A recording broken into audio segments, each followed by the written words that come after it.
we me day voi somriat pariat na man lo thleng le ta a we me day mang tu Mizoram chung le pona mi zong te chibai ka buk chewa he hun hilim taka kan man thep thena turin du sakna kalan bok chawani pathianin mizo fate tan we me min pe a he we me hi alut na po kan thadek de o me voinia chuan kan ram le nam ta na po tangkai ni in po thang duang tak po alo ni ta zela zo fate tan he pol hi kan in sui khom na mun poimo takani ti po kan thacheu o me tun huna hian member po noi li sing sari sang thum zariat som sari le patni lai kan lo nei ta a sub headquarter pariat nein group somma kan lo nei ta a ti chuan Aizawl city a po branch zale pariat lai kan lo nei ta a tin Aizawl pon hun sang sanga rampona tenen branch zariat somni lai kan lo nei ta boka he pol alo than zel na tura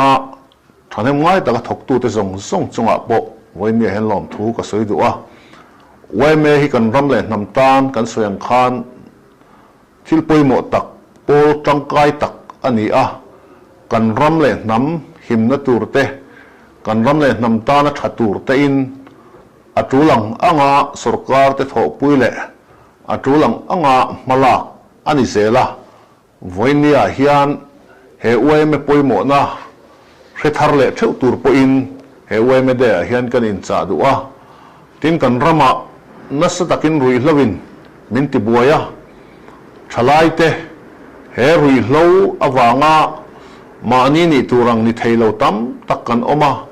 mitam tak than muala min liam ani a chowangin voinia hian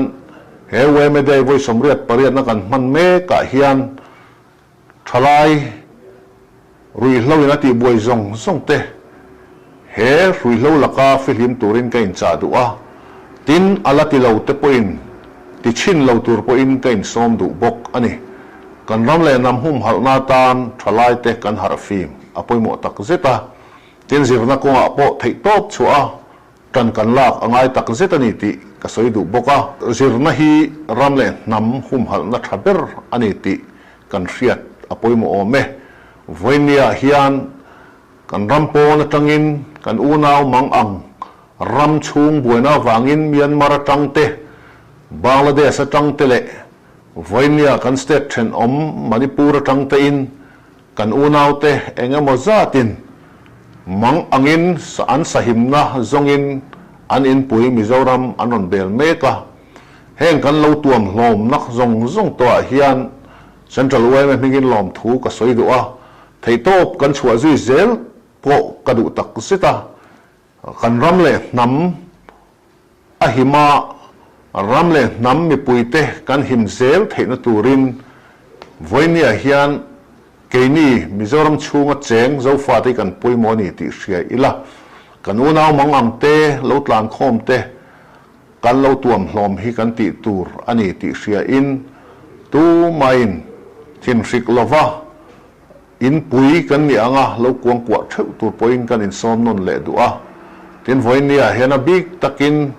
Manipura kan zong ha thak unaw te nasa takati du da le anin le lo hal sak ten omani ti kan hria a heng mi te hi kan tuar pui tak zeta voinia han Mizoram mi pui ten pui kan tiani ti po kan soi du a Manipur sarkar po remna le muan na siama kan unaw te him taka anin le lo thamuang taka andin le theina turte an lua le theina turte in Manipur sarkar tan la turin kan ngen bok ani voinia mizo mi pui zong ten he poro pui tak wai me din cham voi somriat pariat na kan lom me ka hian a hlut na te hret har le a kan missionary te le kan Christian masa te na min din sak pol hi voinia hruai tu central way me te sub headquarter te group tele branch te hruai tu te hi mitling ber le thaber kan ni lo ti kan in hrechianga amaro chu member ten kan in pui bom na le he nam ta na tangkai na te hria a an tha ti chak tura mitin te ke pen theu tur poin kain som du ani YMA chu chan hai riang vai te pui tu ani a